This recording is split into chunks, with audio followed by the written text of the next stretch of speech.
పూరా local. IIT, JEE మరియు neat కోర్సులలో జాయిన్ అవ్వాలి అనుకుంటున్నారా?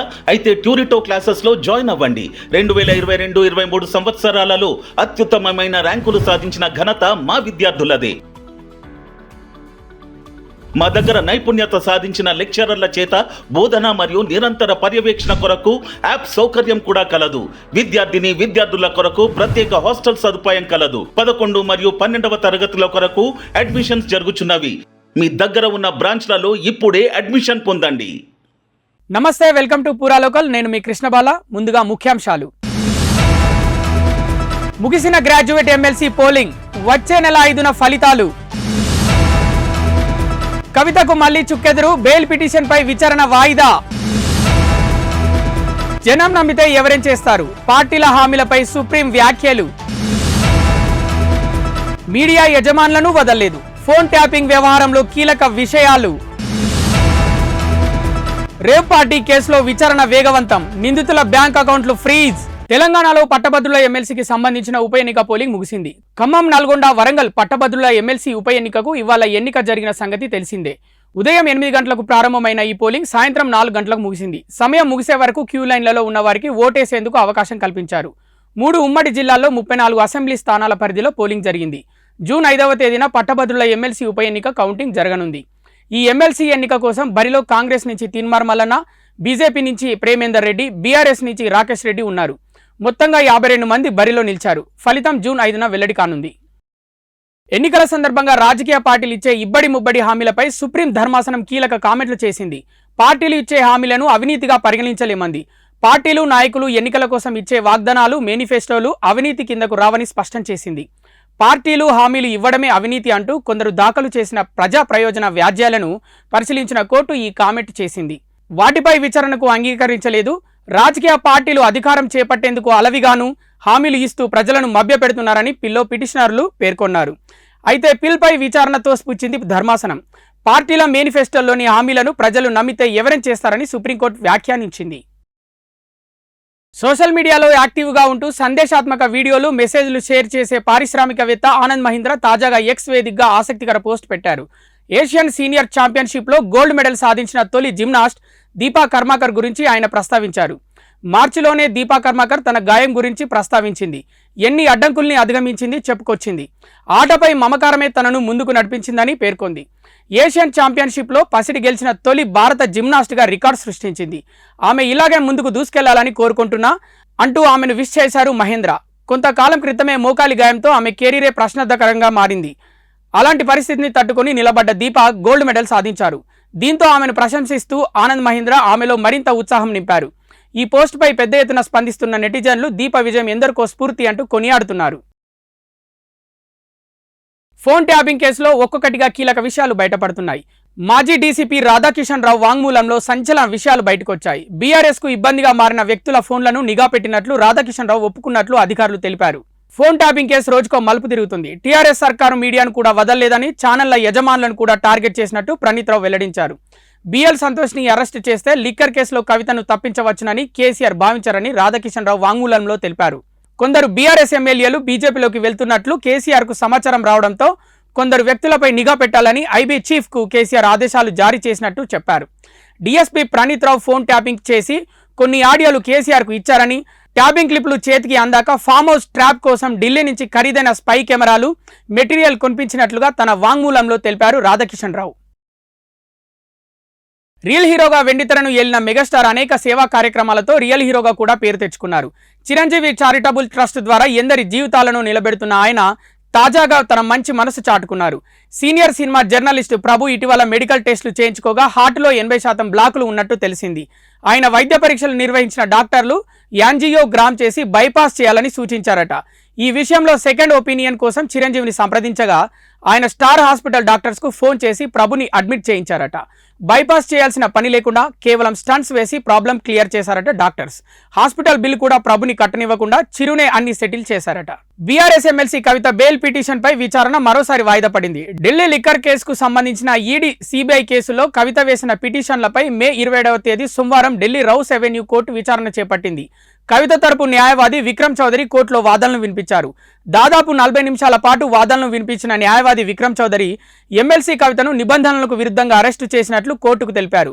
అయితే ఈడీ సిబిఐ మే 28వ తేదీ మంగళవారం అన్ని ఆధారాలతో తమ వాదనలు వినిపిస్తామని కోర్టుకు తెలిపారు. దీంతో రౌస్ ఎవెన్యూ కోర్టు కవిత బెయిల్ పిటిషన్లపై విచారణను మంగళవారానికి వాయిదా వేసింది. ఇప్పటికే ఈడీ సిబిఐ కేసులో కవిత బెయిల్ పిటిషన్ను తిరస్కరిస్తూ ట్రయల్ కోర్టు తీర్పు ఇచ్చిన సంగతి తెలిసిందే. దీంతో ఈ తీర్పును సవాల్ చేస్తూ కవిత ఢిల్లీ హైకోర్టును ఆశ్రయించారు. ఉత్తమ్ శాఖలో జరిగిన అవినీతిని మాత్రమే బయట పెట్టానని, ఆయన వ్యక్తిగతంగా మాట్లాడితే సహించేది లేదని బీజేఎల్పీ నేత ఏలేటి మహేశ్వర్ రెడ్డి అన్నారు. తన ఆరోపణలపై ఉత్తమ్ స్పందించడం మాత్రం సంతోషంగా ఉందన్నారు. అయితే తాను 19 ప్రశ్నలతో సీఎంకు లేఖ రాస్తే ఉత్తమ్ కేవలం ఒక్క ప్రశ్నకు మాత్రమే సమాధానం చెప్పారని అన్నారు. అయితే ఈ సందర్భంగా తనపై పర్సనల్గా అటాక్ చేయడం దారుణమన్నారు. పైరవీ చేసి పోస్టు తెచ్చుకున్నారన్న ఉత్తమ్ ఆరోపణల్ని ఖండించారు. బీజేపీలో అందరి సమన్వయంతో నన్ను బీజేఎల్పీగా నాకు అవకాశం కల్పించారని గుర్తు చేశారు. ఉత్తమ్ కుమార్ రెడ్డితో 10 ఏళ్లు కలిసి పనిచేశానన్న మహేశ్వర్ రెడ్డి ఆయన పీసీసీ ఎలా తెచ్చుకున్నారో తనకు తెలుసునని గట్టి కౌంటర్ ఇచ్చారు. అయితే ఉత్తమ్లా తాను దిగజారి మాట్లాడలేనన్నారు. రిప్రజెంటేషన్ ఇచ్చాం, దాన్ని కూడా నువ్వు మీ ముఖ్యమంత్రిని కూడా నువ్వు అనుమానపడే విధంగా మాట్లాడితే దానికి నేనేం చేయలేను. మీ ముఖ్యమంత్రిని నువ్వు అనుమానపడితే మరి గతంలో నేను ఆర్ ట్యాక్స్ మాట్లాడినప్పుడు కానీ, ఆర్ఆర్ ట్యాక్స్ మాట్లాడినప్పుడు కానీ, ట్రిబుల్ ట్యాక్స్ మాట్లాడినప్పుడు కానీ మీరు ఆ రోజు దీని వెనుక ఎవరున్నారని చెప్పి ఆయన ఆలోచన చేసిండో, మరి మీరు అప్పుడు ఏం ఆలోచన చేసిండో నాకు తెలియదు. ఏ రకంగా సంతోషపడ్డారో నాకు తెలియదు. R tax, double R tax, triple R tax మాట్లాడినాను. మరి ఆ రోజు ఎందుకు మీరు ఈ రకంగా మరి ప్రెస్ మీట్లు పెట్టి మాట్లాడలేదు? బీ ట్యాక్స్ మాట్లాడినప్పుడు మాట్లాడలేదు. నేను జీవోలు కూడా హెట్రో డ్రగ్స్ అంశంలో కూడా నేను 2 జీవోలను బయటపెట్టిన రోజు కూడా మీరు ఎవరు మాట్లాడలేదు. మరి ఈ రోజు ఇంతగానం మీరు సీరియస్గా స్పందిస్తున్నట్టే డెఫినెట్గా దీని వెనుక కుంభకోణం పెద్దగా ఉన్నది, పెద్ద ఎత్తున దీని లోపల అవినీతి దాగున్నది కాబట్టే మీరు ఈ రకంగా మాట్లాడుతూ ఉన్నారు. నేను మీకు చాలా స్పష్టంగా చెప్తున్నా, ఈ రాష్ట్రంలో రైస్ మిల్లర్ల దగ్గర 22,000 కోట్ల రూపాయల స్టాక్ ఉన్నదని మీరే చెప్తా ఉన్నారు. మరి కొన్ని వేల కోట్ల రూపాయలు నష్టాలు ఉన్నదని మీరే చెప్తా ఉన్నారు. నేను ఒకటే మిమ్మల్ని అడుగుతా ఉన్నాను, మరి ఎంతమంది డిఫాల్ట్ ఉన్నారో డిఫాల్టర్ల లిస్టు ఎందుకు బయట పెడతలేరు? నిన్ననే ఇలా పేపర్లు చూసినాను, ఈ హడావిడి చేసేసి ఒకరిని అరెస్ట్ చేసినట్టు. కేవలం 90 కోట్ల రూపాయలు ఉన్న బకాయి ఉన్నటువంటి వ్యక్తిని అరెస్ట్ చేస్తే మరి దీంట్లో 100 కోట్లు బకాయి ఉన్నటువంటి చాలామంది ఉన్నారు. మా పార్టీకి కూడా తెలుసు, కొంతమంది ఈ మచ్చ శ్రీనివాసరావు లాంటి వాళ్ళు, మస్తన్ రావు లాంటి వాళ్ళు, గంప నాగేందర్ లాంటి వాళ్ళు, యాదగిరి లాంటి వాళ్ళు, ఉపేందర్ లాంటి వాళ్ళు, మీరు నిన్న కొన్ని పేర్లు చదివినారు కదా, మరి అందరి మీద చర్యలు తీసుకోండి. మరి వాళ్ళందరి మీద 100 కోట్ల రూపాయలు బకాయి ఉన్నటువంటి రైస్ మిల్లర్లను ఎందుకు మీరు యాక్షన్ తీసుకోకుండా గమ్మున ఉన్నారు? కేవలం 42 మంది మీద పెట్టా, 43 మంది మీద క్రిమినల్ కేసు పెట్టినాను. 43 మంది కాదు, కొన్ని వేల కోట్ల రూపాయల ప్రజాధనం ఇన్వాల్వ్ అయి ఉన్నప్పుడు, మరి కొన్ని వేల కోట్ల రూపాయల ప్రజాధనం రికవరీ కానప్పుడు చట్టపరమైనటువంటి చర్యలు ఎంతమంది మీద తీసుకున్నారు, ఎంతమంది డిఫాల్ట్ ఉన్నారు, డిఫాల్ట్ ఉన్న వాళ్ళ పేర్లు మీరు ఏమన్నా బయట పెడతారా? దీనికి సమాధానం చెప్పడానికి మంత్రి గారి దగ్గర సమాధానం లేదు. సంగారెడ్డి జిల్లాలో ఇండస్ట్రియల్ ఏరియాలో భారీ అగ్ని ప్రమాదం జరిగింది. గడ్డపోతారంలోని హెటిరో ల్యాబ్స్ లో అగ్ని ప్రమాదం సంభవించింది. భారీగా మంటలు ఎగిసిపడుతున్నాయి. ఈటీపీ సెక్షన్లో సాల్వెంట్ రికవరీ చేస్తుండగా మే 27వ తేదీ సోమవారం మధ్యాహ్నం ఒక్కసారిగా మంటలు చెలరేగాయి. దీంతో వెంటనే సమాచారం అందుకున్న అగ్నిమాపక సిబ్బంది సంఘటనా స్థలానికి చేరుకొని మంటలను అదుపులోకి తీసుకువచ్చాయి. ప్రమాదానికి గల కారణాలు తెలియాల్సి ఉంది. ఈ అగ్ని ప్రమాదం వల్ల భారీగా ఆస్తి నష్టం సంభవించినట్లు తెలుస్తోంది. సంగారెడ్డి పోలీసులు కేసు నమోదు చేసుకుని దర్యాప్తు చేస్తున్నారు.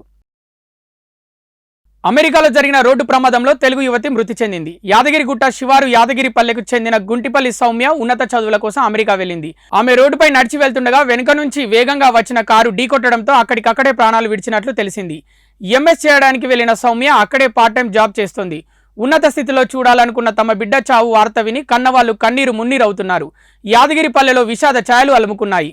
ఆమె మృతదేహాన్ని భారత్ తరలించే ఏర్పాట్లు జరుగుతున్నాయి. ఏఐసీసీ అగ్రనేత రాహుల్ గాంధీ బహిరంగ సభలో స్టేజ్ కూలింది.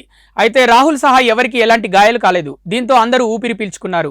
బీహార్లోని పాటలీపుత్ర లోక్సభ స్థానానికి ఆర్జేడీ అధ్యక్షుడు లాలూ ప్రసాద్ యాదవ్ కూతురు మీసా భారతి పోటీ చేస్తున్నారు. ఆమెకు మద్దతుగా పాట్నా శివార్లోని పాలిగంజ్లో బహిరంగ సభలో పాల్గొన్నారు. రాహుల్ గాంధీ, తేజస్వి యాదవ్, మీసా భారతి తదితరులు వేదికపైకి చేరుకున్నారు. ఈ సమయంలో వేదిక ఒక్కసారి కిందకు వంగింది. దీంతో రాహుల్ గాంధీ సెక్యూరిటీ సిబ్బంది అతనిని కిందకు దించే ప్రయత్నాలు చేశారు. స్టేజ్ కూలిన వీడియో నెట్టింట వైరల్ గా మారింది.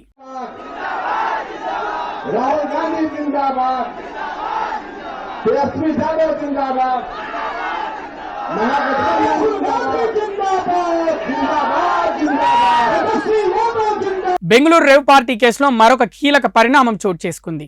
కేసులో అరెస్ట్ అయిన 8 మందికి పోలీసులు నోటీసులు జారీ చేశారు. ఈ క్రమంలోనే బెంగళూరు క్రైమ్ బ్రాంచ్ పోలీసులు వారందరినీ విచారిస్తున్నారు. అయితే తనకు మరికొంత సమయం కావాలని క్రైమ్ బ్రాంచ్ పోలీసులకు లేఖ రాశారు నటి హేమ. ప్రస్తుతం వైరల్ ఫీవర్తో బాధపడుతున్నట్లు లేఖలో పేర్కొన్నారు. అయితే హేమ విజ్ఞప్తిని సీసీబీ పోలీసులు పరిగణలోకి తీసుకోలేదు. ఈ నేపథ్యంలో విచారణకు హాజరు కావాలని హేమకు మరోసారి నోటీసులు ఇవ్వనున్నట్లు సమాచారం. ఇక ఈ కేసులో ఇప్పటి వరకు అరెస్ట్ అయిన 6గురిలో 5గురి బ్యాంకు ఖాతాలను పోలీసులు స్తంభింపజేశారు. ప్రధాన నిందితుడు వాసు ఖాతాలో పెద్ద మొత్తంలో డబ్బు ఉన్నట్లు గుర్తించారు. విచారణ కోసం జ్యుడిషియల్ కస్టడీలో ఉన్న నిందితుల అప్పగింతకు పోలీసులు కోర్టులో పిటిషన్ వేయనున్నారు. రేవ్ పార్టీలో 103 మంది పాల్గొనగా 86 మంది డ్రగ్స్ తీసుకున్నట్లు రక్త పరీక్షల్లో తేలింది. కరీంనగర్లోని శ్వేత హోటల్లో ఫుడ్ సేఫ్టీ అధికారులు తనిఖీలు నిర్వహించారు. తనిఖీల్లో భాగంగా పట్టుబడ్డ కాలం చెల్లిన ఆహార నిల్వలు, కిచెన్లో అధికారులు తనిఖీలు చేసి నివ్వెరపోయారు.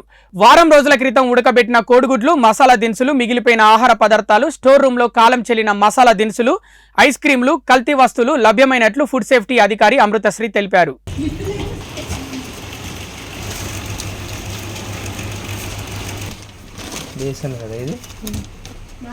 బేసన్ కదా బేసన్ అది నోట్ తీసుకోండి. ఒక్కొక్క లైన్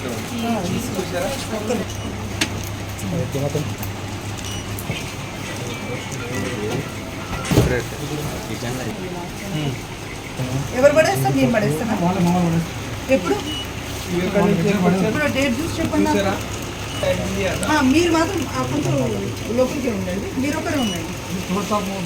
మీనా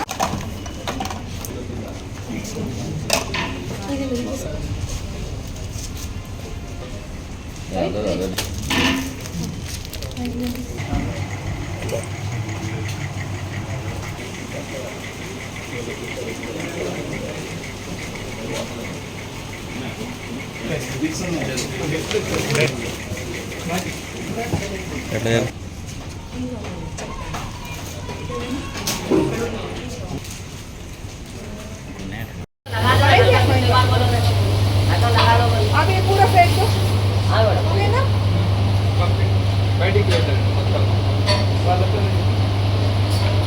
మేడం ఇదేం పడేసి నిలబడాలి. మనం పడేసి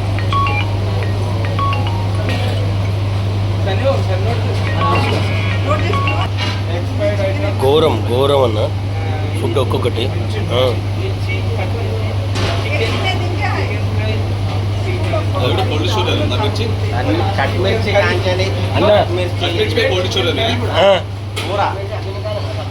वही कोल्ड स्टोरेज में है ना।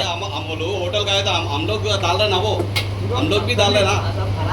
अरे खराब नहीं होने तो हल्का नहीं तो हल्का हो पूरा फेंक दो. बात नहीं है. ఏంది కర్రీ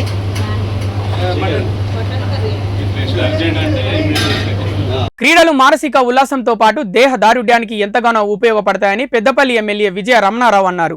జూలపల్లి మండల కేంద్రంలో స్వర్గీయ దారబోయిన లింగయ్య యాదవ్ స్మారకార్థం ఉమ్మడి కరీంనగర్ జిల్లా స్థాయి వాలీబాల్ పోటీల ప్రారంభోత్సవానికి హాజరైన ఆయన జ్యోతి ప్రజ్వలన చేసి ఉమ్మడి కరీంనగర్ జిల్లా స్థాయి వాలీబాల్ టోర్నమెంట్ క్రీడలను ప్రారంభించారు. వాలీబాల్ పోటీల ప్రారంభోత్సవానికి వచ్చిన ఎమ్మెల్యేను స్థానిక క్రీడాకారులు ఘనంగా సన్మానించారు. జూలపల్లి మండలం క్రీడాకారులకు నిలయమని ఎమ్మెల్యే కొనియాడారు. ఇక్కడ నుండి అనేక మంది క్రీడాకారులు స్పోర్ట్స్ కోటాలో పోలీస్ తదితర ఉద్యోగాల్లో అత్యున్నత స్థానాల్లో ఉన్నారని తెలిపారు. మారుమూల ప్రాంతాల నుంచి కూడా క్రీడాకారులు క్రీడా నైపుణ్యాన్ని పెంచుకొని రాష్ట్ర జాతీయ స్థాయిలో వారి నైపుణ్యాన్ని చాటి చెప్తున్నారని కొనియాడారు. క్రీడాకారులు తమ క్రీడా నైపుణ్యాన్ని పెంపొందించుకునేందుకు తమ సహకారం ఎప్పుడూ ఉంటుందని విజయ రమణారావు తెలిపారు. వాలీబాల్కు పుట్టినిల్లు జూలపల్లి. మరి ఇప్పుడే కాదు చాలా సంవత్సరాల నుంచి మంచి క్రీడాకారులను జిల్లా స్థాయి, రాష్ట్ర స్థాయి, నేషనల్ స్థాయి క్రీడాకారులను అందించినటువంటి చరిత్ర ఉన్నటువంటి ప్రాంతం ఈ జూలపల్లి ప్రాంతం. మరి ఇక్కడ కానీ కానిస్టేబుల్గా పనిచేస్తున్నటువంటి సోదరుడు గంగాధర్ కానీ, మరి నాకు తమ్ముడు చాలా దగ్గర, వాడు యాక్సిడెంట్లో చనిపోయాడు, హనుమంత్ సింగ్ కానీ ఇట్లా చాలామంది చెప్పుకుంటూ పోతే ఎంతోమంది వాలీబాల్ క్రీడాకారులను అందించినటువంటి చరిత్ర ఉన్నటువంటి గ్రామం జూలపల్లి గ్రామం. మరి ఇవాళ కూడా జిల్లాలో ఎక్కడ టోర్నమెంట్ జరిగినా, ఎక్కడ టోర్నమెంట్ నిర్వహించినా మరి ఆ జూలపల్లి జట్టు అనేది అక్కడ ఆ టోర్నమెంట్లో ఉంటుంది.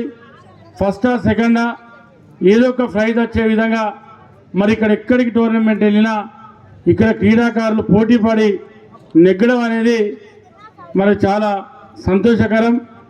ఇవాళ ఏదైతే గతంలో మన తల్లిదండ్రులు ఏమన్నారంటే ఆటలాడే పిల్లలను వాటి చదువు ఖరాబ్ అవుతూ ఉంది, మీరు ఆటలాడి అనవసరంగా జీవితాలు ఖరాబ్ చేసుకోవద్దని చెప్పేటువంటి రోజు. కానీ ఇవాళ వాలీబాల్ కానీ, కబడ్డీ కానీ, క్రికెట్ కానీ, మిగతా అన్నిటి ఖోఖో కానీ ఇలా లీగ్ టోర్నమెంట్లు నడుస్తూ ఉన్నాయి. ఈ లీగ్ టోర్నమెంట్ ఎప్పుడైతే వచ్చినాయో అప్పటి నుండి మరి క్రీడాకారులకు కూడా ఒక గుర్తింపు వచ్చింది. ఇవాళ మారుమూల ప్రాంతం నుంచి వెళ్ళి, ఒక వ్యవసాయం చేసుకునేటువంటి కుటుంబం నుంచి వెళ్ళి, ఒక కూలీ చేసుకునేటువంటి కుటుంబం నుంచి వచ్చి కూడా ఇవాళ పెద్ద పెద్ద వాలీబాల్ క్రీడాకారులు ఎదిగి ఇవాళ లీగులలో ఈ దేశానికి ప్రాతినిధ్యం వహించేటువంటి అవకాశం వచ్చింది. మరి ఉంటే వెంకటేష్ మంచి లిఫ్ట్ ఇస్తూ ఉండే, గంగా లిఫ్ట్ ఇచ్చేది, షాట్లు కొట్టేది. అంటే వాళ్ళు కూడా ఇవాళ ఈ క్రీడతోనే కానిస్టేబుల్ అవకాశం దొరికింది. అట్లా చాలామంది దొరికిన వాళ్ళు ఉన్నారు. కాబట్టి రాబోయే రోజుల్లో కూడా మిక్కనటువంటి క్రీడాకారులకు స్థానిక శాసనసభ్యునిగా తప్పకుండా నా ప్రోత్సాహం ఉంటుంది. మీరు ఏ క్రీడాకారునికి దాంతోపాటు ఖోఖో కూడా ట్రైనింగ్ ఇస్తూ ఉన్నారు అనుకుంటా ఈ మధ్యలో ఇక్కడ ఖోఖో క్రీడాకారులకు కూడా. మరి ఖోఖో క్రీడాకారులైనా, వాలీబాల్ క్రీడాకారులైనా, కబడ్డీ క్రీడాకారులైనా, ఏ క్రీడాకారులైనా నైపుణ్యం ఉన్నటువంటి క్రీడాకారునికి ఆర్థికంగా ఏదైనా శిక్షణ తీసుకునే విషయంలో కానీ, ప్రతి విషయంలో కానీ స్థానిక శాసనసభ్యునిగా 100కు 100% సంపూర్ణమైనటువంటి నా సహకారం ఉంటుంది. మీరు నా దృష్టి తీసుకొస్తే సహకారం చెప్తానని చెప్పి తెలియజేసుకుంటూ, మరి ఏదైతే ఇవాళ అంపైరింగ్ అనేది ఇంపార్టెంట్. ఇవి ఇప్పటి వరకున్న వార్తలు. మరిన్ని వార్తల కోసం చూస్తూనే ఉండండి పూరా లోకల్. ఐఐటి, జేఈఈ మరియు నీట్ కోర్సులలో జాయిన్ అవ్వాలి అనుకుంటున్నారా? అయితే ట్యూరిటో క్లాసులలో జాయిన్ అవ్వండి. 2022-23 సంవత్సరాలలో అత్యుత్తమమైన ర్యాంకులు సాధించిన ఘనత మా విద్యార్థులదే. 11 మరియు 12వ తరగతుల కొరకు అడ్మిషన్స్ జరుగుతున్నవి.